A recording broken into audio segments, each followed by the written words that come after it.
Hi guys, welcome to revision time. आज है 31 जनवरी 2025। चलिए आज के करंट अफेयर्स हम स्टार्ट करते हैं। अगर आप सभी को ये वीडियो हेल्पफुल लगे तो इसे लाइक ज़रूर कर दीजिएगा और साथ ही चैनल भी सब्सक्राइब कर लीजिए। इस तरह के कम टाइम की करंट अफेयर्स की वीडियो आपको हर दिन मिलते रहेंगे। तो चलिए स्टार्ट करते हैं आज के सारे करंट अफेयर्स के क्वेश्चन, मगर उससे पहले जान लेते हैं 30 जनवरी को पूछे गए क्वेश्चन का सही आंसर क्या है। जनवरी 2025 में कहाँ पर छठा अंतर्राष्ट्रीय बाजरा महोत्सव लॉन्च किया गया?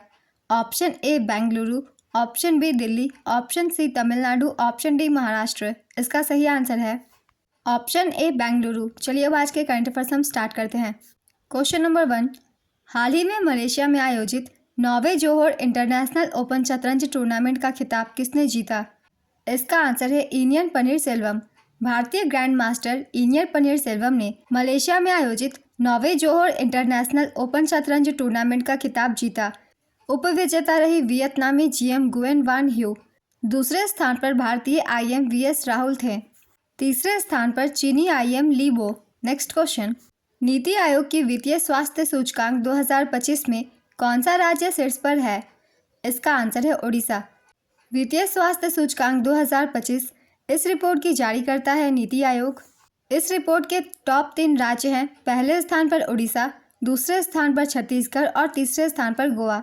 सूचकांक 2022-23 वित्तीय वर्षों के आधार पर राज्य के प्रदर्शन को ध्यान में रखता है। प्रदर्शन के आधार पर राज्यों को 4 समूहों में बांटा गया है। पहला अचीवर राज्य, इसमें 1 से लेकर 5 तक की रैंकिंग है। इसमें शामिल राज्य है ओडिशा, छत्तीसगढ़, गोवा, झारखंड, गुजरात।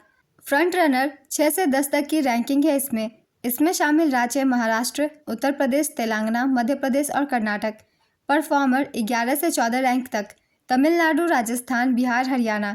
एस्पिरेशनल 15 से 18 रैंक तक केरल, पश्चिम बंगाल, आंध्र प्रदेश और पंजाब। रिपोर्ट 5 प्रमुख उप सूचकांक के आधार पर 18 प्रमुख राज्यों के वित्तीय स्वास्थ्य का व्यापक मूल्यांकन करती है। ये सूचकांक है व्यय की गुणवत्ता, राजस्व जुटाना, वित्तीय विवेक, ऋण सूचकांक और ऋण स्थिरता। नेक्स्ट क्वेश्चन, जनवरी 2025 में किसको इजराइल में भारत का नया राजदूत नियुक्त किया गया? इसका आंसर है जितेंद्र पाल सेन। जितेंद्र पाल सेन को इजराइल में भारत का नया राजदूत नियुक्त किया गया। वह वर्तमान में विदेश मंत्री के कार्यालय में अधिकारी हैं और पाकिस्तान, अफगानिस्तान, ईरान डेस्क के प्रमुख हैं। इजराइल की राजधानी है जेरूसलम। प्रधानमंत्री बेंजामिन नेतन्याहू और मुद्रा न्यू सेकेल। नेक्स्ट क्वेश्चन, वर्ष 2025 में कुल कितने पद्म पुरस्कार दिए जाने की घोषणा हुई? इसका आंसर है 139। 76वें गणतंत्र दिवस की पूर्व संध्या पर परंपरा के अनुसार केंद्रीय गृह मंत्रालय ने 2025 पद्म पुरस्कार विजेताओं के नामों की घोषणा की। कुल पद्म पुरस्कारों की संख्या 139 थी। पद्म विभूषण 7 व्यक्तियों को दिया गया, पद्म भूषण 19 व्यक्तियों को दिया गया और पद्मश्री 113 व्यक्तियों को। इसमें शामिल है महिला पुरस्कार विजेता 23, विदेशी एनआरआई पीआईओ ओसी को 10, मरणोपरांत पुरस्कार विजेताओं की संख्या है 13। नेक्स्ट क्वेश्चन, जनवरी 2025 में क्वाड विदेश मंत्री की 9वीं विदेश मंत्री स्तरीय बैठक कहाँ आयोजित की गई थी? इसका आंसर है Washington DC. Doctor S Jaishankar ने 21 जनवरी 2025 को वाशिंगटन डीसी, संयुक्त राज्य अमेरिका में आयोजित क्वाड विदेश मंत्रियों की बैठक में भाग लिया है। क्वाड समूह के सदस्य देशों भारत, जापान, ऑस्ट्रेलिया और संयुक्त राज्य अमेरिका के विदेश मंत्री शामिल हुए थे। इस बैठक में अमेरिका के विदेश मंत्री मार्को रूबियो, भारत के विदेश मंत्री एस जयशंकर, जापान के विदेश मंत्री ताकेशी इवाया और ऑस्ट्रेलियाई विदेश मंत्री पेनी वोंग ने भाग लिया था। क्वाड औपचारिक रूप से 2007 में अस्तित्व में आया था। क्वाड में भारत, जापान, ऑस्ट्रेलिया और संयुक्त राज्य अमेरिका शामिल है। भारत 2025 में क्वाड शिखर सम्मेलन की मेजबानी करेगा। नेक्स्ट क्वेश्चन, साइबर सुरक्षा सहयोग पर बिमस्टेक विशेषज्ञ समूह की दूसरी बैठक कहाँ आयोजित की गई? इसका आंसर है नई दिल्ली। साइबर सुरक्षा सहयोग पर बिमस्टेक विशेषज्ञ समूह की दूसरी बैठक नई दिल्ली में आयोजित की गई है। भारत ने इस बैठक की दूसरी बार मेज़बानी की है। इससे पहले 2022 में भारत ने इस बैठक की मेज़बानी की थी। इस बैठक में साइबर सुरक्षा को मजबूत करने पर चर्चा की गई है। नेक्स्ट क्वेश्चन, असम की दूसरी राजधानी किसे बनाया जाएगा? इसका आंसर है डिब्रूगढ़। असम के मुख्यमंत्री हेमंत बिश्व शर्मा ने घोषणा की है कि डिब्रूगढ़ को एक पूर्ण शहर और असम की दूसरी राजधानी के रूप में विकसित किया जाएगा। डिब्रूगढ़ को अगले 3 वर्षों के भीतर राज्य की दूसरी राजधानी के रूप में विकसित किया जाएगा। तेजपुर में राजभवन का निर्माण किया जाएगा और इसे असम की सांस्कृतिक राजधानी के रूप में विकसित किया जाएगा। सिलचर में एक सचिवालय और मुख्य सचिव का कार्यालय होगा।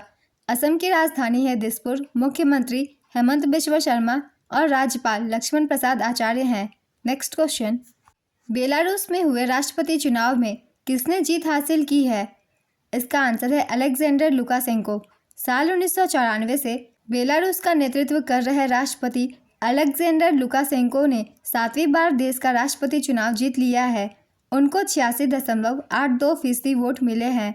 लुकाशेंको को रूसी राष्ट्रपति व्लादिमीर पुतिन का भी करीबी माना जाता है। बेलारूस में राष्ट्रपति का कार्यकाल 5 वर्ष का होता है। बेलारूस की राजधानी मिन्स्क है। राष्ट्रपति अलेक्जेंडर लुकाशेंको और मुद्रा बेलारूसी रूबल। हाल ही में बेलारूस संघाई सहयोग संगठन का 10वां सदस्य बना है। नेक्स्ट क्वेश्चन, अंतर्राष्ट्रीय सीमा शुल्क दिवस कब मनाया गया? इसका आंसर है 26 जनवरी। सीमा शुल्क प्रशासन को नेतृत्व, मार्गदर्शन और समर्थन को बढ़ावा देने और विश्व सीमा शुल्क संगठन की स्थापना दिवस को चिन्हित करने के लिए यह दिवस मनाया जाता है। इस वर्ष की थीम है customs fulfilling our commitment to efficiency, security and prosperity. विश्व सीमा शुल्क संगठन, इसकी स्थापना 26 जनवरी 1953 में की गई थी।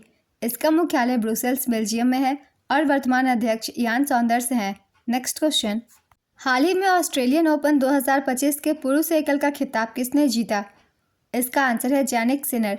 ऑस्ट्रेलियन ओपन ग्रैंड स्लैम 2025, इसका आयोजन 12 से 26 जनवरी 2025 मेलबर्न पार्क में किया गया। संस्करण था 113वां। विजेताओं के नाम हैं: पुरुष एकल का खिताब जैनिक सिनर ने जीता। महिला एकल का खिताब मैडिसन कीज ने। पुरुष युगल हैरी हेलियोवारा और हेनरी पैटन। महिला युगल कैटरीना सिनियाकोवा और टेलर टाउनसेंड। मिश्रित युगल ओलिविया गैडिकी और जॉन। नेक्स्ट क्वेश्चन, हाल ही में अंतर्राष्ट्रीय स्वच्छ ऊर्जा दिवस कब मनाया गया? इसका आंसर है 26 जनवरी। इस दिवस को मनाने का उद्देश्य लोगों और पर्यावरण के लाभ के लिए स्वच्छ ऊर्जा की ओर न्यायपूर्ण और समावेशी परिवर्तन के लिए जागरूकता बढ़ाना और कार्रवाई को प्रोत्साहित करना है। इस वर्ष की थीम है climate change, the need for a global energy transition. Next question, हाल ही में आईडीबीआई बैंक के एमडी और सीईओ राकेश शर्मा के कार्यकाल को कितने वर्ष के लिए बढ़ाया गया? इसका आंसर है 3 वर्ष के लिए। राकेश शर्मा की आईडीबीआई बैंक के एमडी और सीईओ के रूप में फिर से नियुक्ति को बैंक के बोर्ड ने मंजूरी दे दी है। इनका कार्यकाल 3 वर्षों के लिए बढ़ा दिया गया है। 19 मार्च 2025 से फिर से इनका नया कार्यकाल शुरू होगा। आईडीबीआई बैंक में शामिल होने से पहले उन्होंने कैनरा बैंक के एमडी और सीईओ के रूप में कार्य किया है। Industrial development bank of India IDBI की स्थापना 1964 में हुई थी। इसका मुख्यालय महाराष्ट्र में है और वर्तमान अध्यक्ष है एमआर कुमार। आज के सारे करंट अफेयर्स के क्वेश्चंस कंप्लीट होते हैं। चलिए अब आज का क्वेश्चन देखते हैं क्या है। लक्ष्मण प्रसाद आचार्य किस राज्य के राज्यपाल हैं? Option A Nagaland, option B Madhya Pradesh, option C Assam, option D Odisha. अपना आंसर गेस कीजिए या फिर कमेंट बॉक्स में दीजिए। अगर आप सभी को ये वीडियो हेल्पफुल लग रही हो तो इसे लाइक ज़रूर कर दीजिएगा और साथ ही चैनल भी सब्सक्राइब कर लीजिए। इस तरह के कम टाइम के करंट अफेयर्स की वीडियो आपको हर दिन मिलते रहेंगे। फिर मिलते हैं अगली वीडियो के साथ। आप सभी को थैंक यू।